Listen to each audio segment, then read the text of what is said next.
এক রাতে বুড়ির মুরগিগুলার আওয়াজে ঘুম ভেঙে গেল।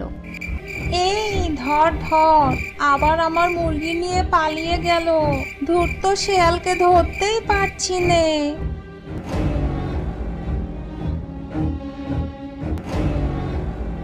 এভাবেই অনেকদিন চলতে থাকে শিয়ালের মুরগি খাওয়া। অসহায় বুড়ি খামার ঘরের সকল ছিদ্র ভালো করে ঢেকে দেয়, যেন শিয়াল আর ঢুকতেই না পারে। এরপর রাত আসলো, কিন্তু না, কোনো কাজই হয় না।